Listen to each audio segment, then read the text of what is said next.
Shalom saudaraku, kembali lagi berjumpa di live study. Sebab orang yang berhenti belajar, berhenti bertumbuh. Mari kita bersatu dalam doa. Bapa yang baik, kami mau belajar kebenaran firman-Mu. Cerahkan hati pikiran kami. Demi nama Tuhan Yesus kami berdoa, amin. Bapak ibu saudara, kita sudah memasuki kitab Roma. Sekarang pasal 11 ayat 16 sampai selesai, sampai 36. Jadi minggu depan kita akan langsung mulai masuk di Roma pasal yang ke-12. Jadi kita akan mulai hari ini menyelesaikan Roma pasal yang ke-11. Baik, Roma 11 ayat 16 saya akan bacakan. Jikalau roti sulung adalah kudus, maka seluruh adonan juga kudus. Dan jikalau akar adalah kudus, maka cabang-cabang juga kudus. Apa yang dimaksud dengan ayat ini Bapak Ibu Saudara ya? Cukup sulit kalau kita hanya sepenggal membaca ayat ini ya. Cukup sulit.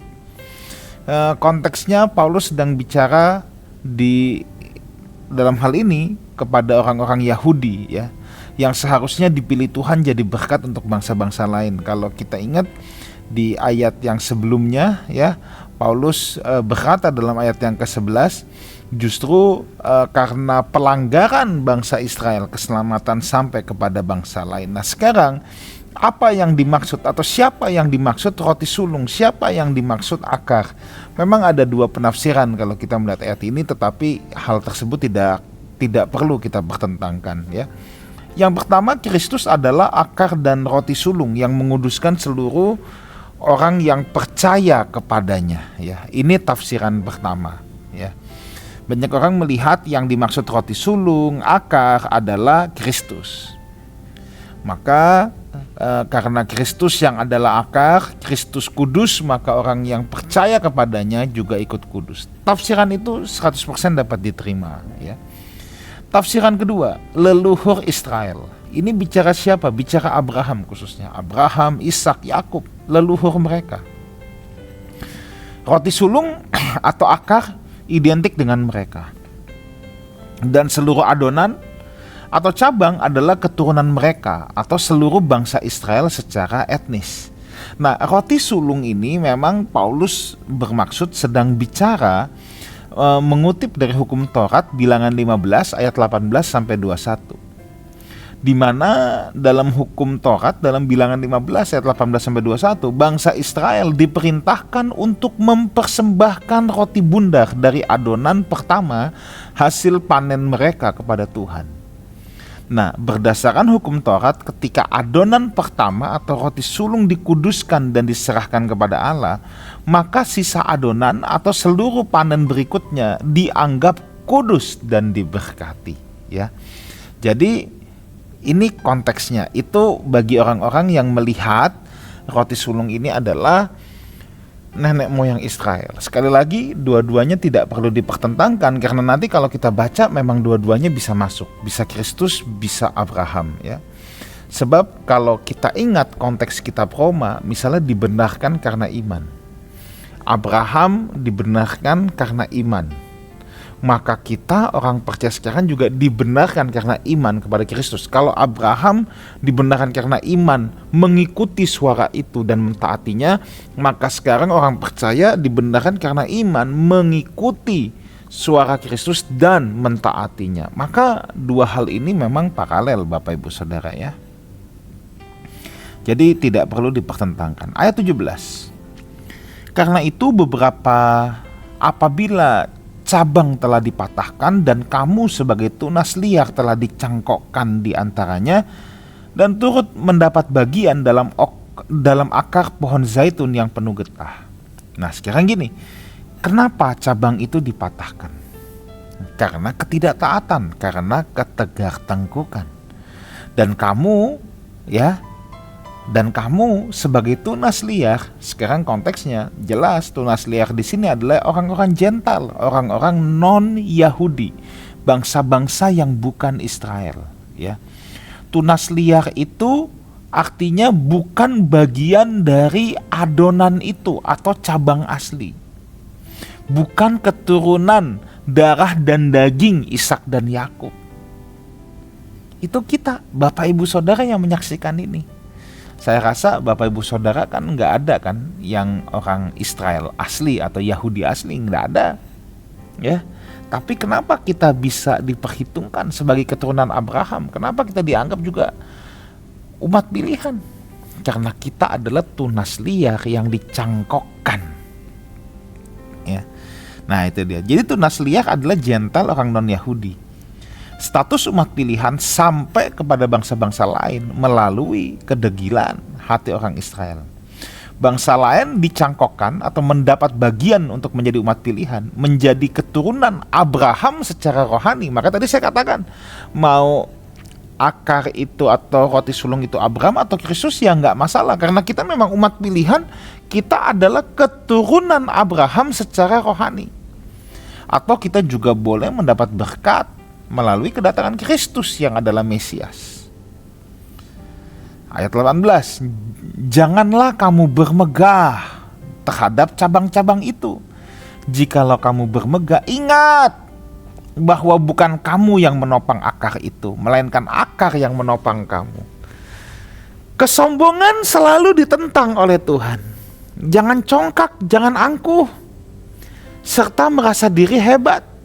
Tuhan yang menopang kita, bukan karena kuat gagah hebat kita, sehingga kita bisa menempel pada pohon itu. Ya, jadi kalau kita, Bapak Ibu Saudara, saya kalau saat ini boleh mendapatkan status umat pilihan, itu bukan karena kuat gagah kita. Kita jangan bermegah. Ya, kita jangan bermegah. Akar yang menopang. Kalau di sini konteks ayat 18 ini, Paulus sedang bicara lagi kepada orang Yahudi. Dia kan cabang, kita kan tunas liar yang dicangkokkan. Orang Yahudi kan bangga dengan dirinya sendiri, dengan keyahudiannya, dengan sunatnya semua. Paulus bilang, kamu jangan bangga. Yang menopang kamu itu akar, bukan cabang. Kamu cuma cabang, kamu jangan bermegah, kamu jangan berbangga diri, jangan congkak, jangan angkuh, jangan merasa diri hebat. Kalau kamu dapat perjanjian lewat Taurat, itu karena akar, bukan karena dirimu sebagai cabang. Nah ini Paulus sedang menegur kecongkakan orang Yahudi. Tapi aplikasi buat kita juga jangan angkuh saudara. Jangan merasa diri hebat. Kalau Bapak Ibu Saudara dan saya bisa menjadi bagian dalam umat pilihan, itu bukan karena kuat gagah kita kan. Bukankah itu karena Kristus yang memberikannya. Ayat 19 dan 20, mungkin kamu akan berkata, ada cabang-cabang yang dipatahkan, supaya aku dicangkokkan di antaranya sebagai tunas. Jadi lihat ya, Roma 11 ini Paulus bicara kepada dua belah pihak, baik kepada Yahudi maupun non-Yahudi. Sekarang kalau 19, ini Paulus sedang bicara lagi kepada orang non-Yahudi. Mungkin kamu berkata ada cabang-cabang yang dipatahkan, orang-orang Yahudi yang dipatahkan, yang keluar dari pohon zaitun, supaya aku dicangkokkan di antaranya sebagai tunas. Nah ini kan bangsa lain. Baiklah, mereka dipatahkan karena ketidakpercayaan mereka, dan kamu tegak tercacak karena iman. Jangan kamu sombong tapi takut. Nah jadi kalau tadi ayat 18 Paulus menegur kesombongan bangsa Yahudi, sekarang ayat 19-20 Paulus menegur kesombongan non-Yahudi. Jangan merasa diri penting dan istimewa sehingga boleh ikut jadi umat Allah. Ya. Jangan. Mereka itu dipatahkan karena ketidakpercayaan mereka loh. Karena kedegilan hati, kesombongan mereka. Kamu jangan ikut-ikutan. Ya. Apa aplikasinya saudara? Ya. Aplikasi buat kita nggak perlu dalam hidup ini merasa penting, merasa istimewa. Ya. Saudara, saya harus katakan satu hal. Seberapapun saudara dihormati dalam pekerjaan saudara, dalam kehidupan saudara, mungkin saudara terkenal, ya, mungkin saudara famous, follower bisa jutaan, ya, atau mungkin saudara orang yang memiliki status kedudukan sosial dalam masyarakat yang sangat tinggi. Tetapi saya mohon, siapapun kita, ya, siapapun kita tidak boleh bermegah, kita tidak boleh sombong, ya. Jangan merasa diri kita penting. Karena kita punya status sosial tinggi, kita merasa penting. Karena kita mendukung pekerjaan Tuhan dalam jumlah besar, lebih besar dari orang rata-rata, lalu kita merasa diri penting. Karena kita punya follower banyak, kalau pergi kemana-mana orang minta foto, lalu kita merasa diri kita penting. Lalu kita merasa kita yang menopang pelayanan. Kalau nggak ada kita, roboh pelayanan ini. Kalau itu yang ada dalam hati kita, bertobatlah. Itu kesombongan. Berbahaya sekali spirit seperti ini. Ya, selalu saya mengingatkan. Ya. Kita harus punya paradigma. Kalau kita melayani Tuhan, this is a privilege. Ini hak istimewa. Kalau kita mengenal Tuhan dalam konteks yang kita bahas, kalau kita jadi tunas liar yang dicangkokkan, this is a privilege. Jangan merasa diri penting. Jangan menganggap, untung ada gua yang dicangkokkan. Kalau enggak, selesai nih semua. Kalau enggak, susah nih. Jangan, Bapak Ibu Saudara. Ya. Berbahaya sekali spirit semacam ini. Inilah spirit kesombongan. Bangsa lain bisa menjadi umat pilihan bukan karena hebat mereka, tetapi iman mereka dalam Kristus. Makanya kamu tegak tercacak karena iman. Ingat, apa itu iman dalam kitab Roma? Iman dalam kitab Roma itu bukan pengaminan akali yang dipercayai oleh banyak orang Kristen hari ini. Iman dalam kitab Roma itu jelas bahwa penyerahan diri yang diikuti atau yang dibuktikan dengan ketaatan. Ya. Jadi saya membaca ayat-ayat ini, hati saya tergetar, Saudara. Termasuk saya sebagai pendeta.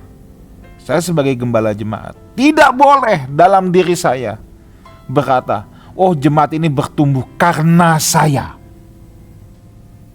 Karena pelayanan saya, jemaat ini kokoh. Waduh, saya bisa digetok Tuhan kalau berani berpikir seperti itu. Kita cuman tahu begini, Saudara. Makanya doa bapak-bapak gereja ya, ampuni kami hamba yang tidak berguna. Artinya apa? Kita menyadari kita melayani Tuhan itu privilege. Tuhan bisa pakai yang lain. Kalau Tuhan mau pakai kita, itu istimewa sekali. Kita harus bersyukur karenanya, bukan jadi sombong. Ya, bukan jadi sombong. Ayat 21-22. Nah, ini yang saya mau kita tekankan. Sebab kalau Allah tidak menyayangkan cabang-cabang asli, Ia juga tidak akan menyayangkan kamu. Sebab itu, garis bawahi baik-baik Alkitab saudara ini. Perhatikanlah kemurahan Allah dan juga kekerasannya, yaitu kekerasan atas orang-orang yang telah jatuh, tetapi atas kamu kemurahannya, yaitu jika itu persyaratan ya, kamu tetap dalam kemurahannya. Jika tidak, kamu pun akan dipotong juga. Saudara, dalam pelayanan ini saya kerap kali melihat ada orang yang menekankan kemurahan Tuhan, kasih karunia, kebaikan. Allah itu kasih adanya. Yang penting kita dicayang-cayang Tuhan. Saya menjumpai banyak yang seperti ini, Bapak Ibu Saudara. Tapi kalau hanya satu sisi penekanan ini bahaya. Dia lupa Tuhan juga punya sisi dalam tanda petik kekerasannya. Paulus itu very balanced theology. Perhatikan kemurahan dan juga apa? Kekerasan. Jangan diambil satu. Kebenaran separuh tidak lengkap. Separuh benar adalah tidak benar, kan gitu. Separuh benar itu tidak benar. Makanya perhatikan kemurahan dan kekerasan. Dua aspek ini harus kita perhatikan. Nggak bisa cuma satu. Ada sisi kemurahan, ada sisi kekerasan. Tapi juga ada orang yang menekankan kekerasan Allah, sehingga bikin orang punya gambaran tentang Tuhan yang salah. Tuhan sampai seakan-akan kayak Om Jampang yang kumisnya melintir tebel, yang siap menghukum. Salah dikit tabok, salah dikit jewer. Tuh coba, ini bahaya loh pemikiran seperti ini. Kalau tadi menekankan kasih, jadi kayak ngegampangin Tuhan. Nggak apa-apa, Tuhan kasih adanya. Yang ini digambarkan Tuhan sosok yang galak banget. Coba bayangkan, ini nih kalau cuma dipotong separuh, ini sangat bahaya saudara. Iman kita nggak lengkap. Paulus itu selalu lengkap. Maka kalau dia bicara kasih karunia semua, nanti dia juga bicara tentang perbuatan. Seperti saya katakan, iman dan perbuatan nggak boleh dipisah. Kita udah berlayar kitab Roma sampai pasal yang ke-11. Kita lihat kan bagaimana Paulus membalance hal tersebut, iman dan perbuatan. Sebab memang itu tidak pernah dipisahkan. Teolog modern yang memisahkan iman dan perbuatan, Paulus tidak. Ya, Paulus tidak. Kalau kita lihat kitab Galatia, nanti kita belajar.